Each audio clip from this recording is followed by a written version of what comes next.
Dobrý den. Dobrý den. Dobrý den. Dobrý den. Kam to bude? Dukelských hrdinů. Dukelských hrdinů. Dukelských hrdinů Praha 6. Dobrý den, vítejte v televizním taxíku. Já vás tam pochopitelně odvezu. Tady absolvovala, já jsem se tady takhle vzala, to jsem taková kouzelná, teď v poslední době hodně. Já vás tam určitě odvezu a zadarmo. Možná vám i zaplatím, bude záležet jenom na vás. Já vám budu klást otázky a budete odpovídat. Když budete znát odpovědi, je to super a budete strašně bohatý, když ne, nevadí, protože máte 3 životy. To znamená, že můžete 2krát odpovědět špatně a nic se neděje. Bohužel ten 3. život je ten poslední a smrtelný, vysazovací, že bych vás cestou někde vysadila, ale aby jsme nebyli takhle přísní, tak máte 2 nápovědy, takže můžete někomu zavolat, anebo někomu můžeme zastavit na ulici. Souhlasíte? Jo. Tak jste připoutaný. Bude vám vadit, když si nasadím sluneční brýle? Mně ne. Super. Ať uvidíte na cestu. No to uvidím, ale mě by totiž asi slzaly oči. Tak jdeme na to. Mě budou až do 1. Tak, jdeme na to. Tak jo. Ve kterém městě se podle Bible narodil Ježíš Kristus? Jeruzalém nebo Nazaret? No Nazarecký byl, ale v Jeruzalému. Myslíš, že Jeruzalém? Myslím si, že Jeruzalém. Tak Tak co? zkusíme Jeruzalém. Půjdem spolu do Betléma, No. dudlaj, da. Je vy tak hezky zpíváte. Teď úplně ne a mě mrzí, že vám tím pádem odebírám jeden Jo, Betle. Betlém. Betlémě. Ježíšek se narodil v Betlémě. Tak to mě teda mrzí. První 500 jste nevyhráli, ale jdeme radši rovnou na další, abyste nebyli nední. To bude určitě lepší.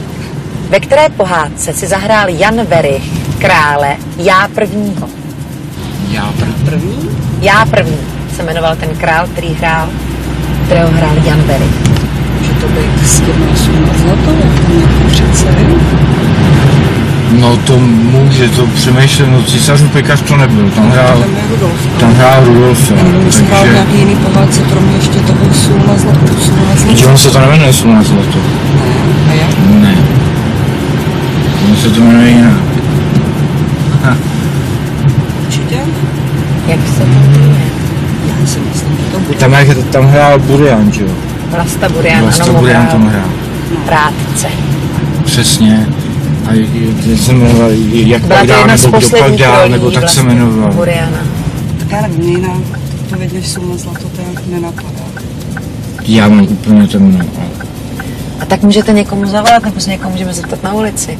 No, můžu zavolat? No můžete? Tak já zavolám Máti, to bude vědět určitě. Jo, No. A nebo, ale já bych se na tady to spíš teda zeptala na ulici, jestli mám No. lidi. Jo. To bude spíš, to je taková... Tak jestli můžete... Určitě, tak až někoho objevím, tak zabrzdím a zeptáme se.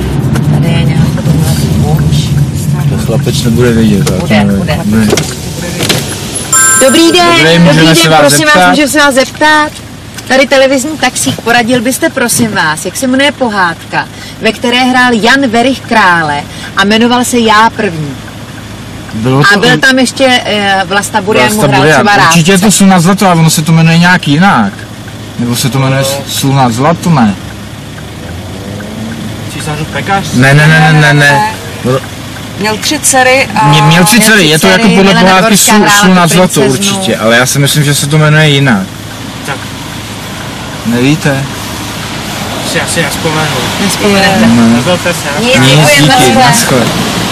Tak mladý muž si nespomněl. si nespomněl. No nic, no tak nám nezbývá nic jiného, než dát Sůl na zlato a vím, že to nebude dobře. Takže dáváte Sůl na zlato. Na zlato. Byl jednou Byl jednou král. jeden král, já to vím, že se to jmenuje jinak. Jdeme na další za 500. Radek Štěpánek a Tomáš Berdych získali na konci roku 2012 slavnou týmovou tenisovou trofej. Jak se jmenuje? Davis Cup. Davis Cup. Davis Cup. Davisův pohár, Davis Cup. Jupí, 500 je vaši. Výborně. Ono to půjde. A ono, já jsem to věděl, že se to prostě...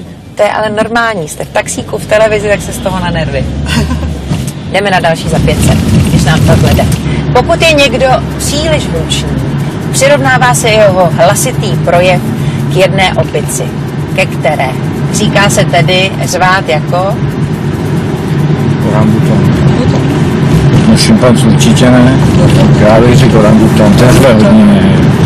To mi sice nikdo ještě neřekl, ale je to dost podobné. Nám nikdo neřekl, řveš jako... Orangutan. Tak co? Souhlasím? Ne, ale znáš jinou. Zdarila taky, no já znám teda řveš jako tur, ale to není opice. Tur nebude opice, řveš jako gorila, řveš jako orangutan. Orangutan, gorila. No počkej, že nejsou nějaký orangutan. Já viděl orangutan. Já dám na tebe. Tak orangutan. Tak orangutan. Orangutan je sice taky opice, ale tohle je pavian.